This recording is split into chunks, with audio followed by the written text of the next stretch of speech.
నేటి కార్యక్రమానికి కర్త కర్మ క్రియ ఆంధ్రాలోనే ఒక కొమరం పులి ఉందనుకుంటే తెలంగాణలో కూడా మనం ఒక కొమరం పులిని తెచ్చుకున్నాం.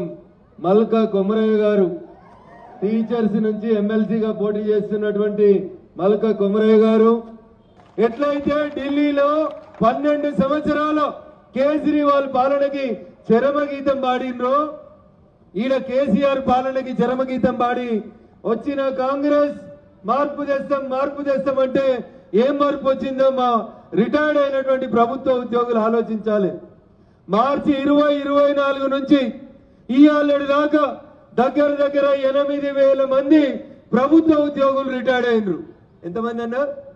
8,000 మంది ప్రభుత్వ ఉద్యోగులు మార్చి 2024 నుంచి ఇవాళ దాకా రిటైర్డ్ అయినరు. టీచర్ ఉండొచ్చు, లెక్చరర్ ఉండొచ్చు, ఇంకే రకమైనటువంటి ప్రభుత్వ ఉద్యోగైనా కొలువు చేసేటప్పుడు నెలకింత పైసలు దాచిపెట్టుకుంటే పిఎఫ్ రూపంలోనో గ్రాట్యుటీ రూపంలోనో రిటైర్డ్ అయినాక వస్తే బాగుపడతాం, కుటుంబాన్ని ఆదుకుంటామని దాచిపెట్టుకున్న 8,000 మంది సుమారు ఉద్యోగస్తుల దాచిపెట్టుకున్న పైసలు ఈయన ఇత్తలేడు. ఎవరు? రేవంత్ రెడ్డి మాటలు గట్టిగా చెప్తాడు. ఢిల్లీకి పోయి చేతులు విసుకుంటే చెప్పిండు నాకు రాహుల్కి సంబంధాలు మంచిగా ఉన్నాయని. మనం చెప్పినామా బాగలేవని? దొంగ అంటే భుజాలు తడుముకున్నట్టు ఉన్నది. కుర్చీ కుడి సైడ్కి కూర్చున్నాడు ఎత్తుకపోతాడా, ఎడమ సైడ్కి కూర్చున్నాడు ఎత్తుకపోతాడా ఎరకలేని పరిస్థితులలో ఈ రాష్ట్ర ప్రభుత్వం ఉంది.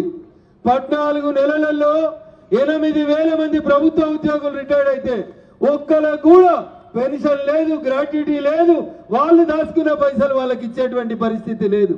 ముఖ్యంగా మన రాష్ట్రంలో చదువుకున్నటువంటి అనేక మంది యువకుల ఉద్యోగ అవకాశాల మీద ఎఫెక్ట్ పడుతుంది. కాబట్టి దయించి గ్రాడ్యుయేట్ పెద్దలందరూ కూడా ఆలోచించుండ్రి. వయసు పెంచాలా, వయసు పిల్లల కొలువులు కావాలన్నా ఒక్కసారి దయచేసి ఆలోచించాలి. పే రివిజన్ ఇస్తా అని చెప్పిండు ఇదే రేవంత్ రెడ్డి గారు. కనీసం పే రివిజన్ ముచ్చట వాళ్ళ పే రివిజన్ చేసుకుంటారు, మంత్రుల కాంట్రాక్ట్ బిల్లులు చెల్లించుకుంటారు. కానీ వాళ్ళు మాత్రం ప్రభుత్వ ఉద్యోగుల పే రివిజన్ గురించి ఇయ్యాల దాకా మాట్లాడతలేరు.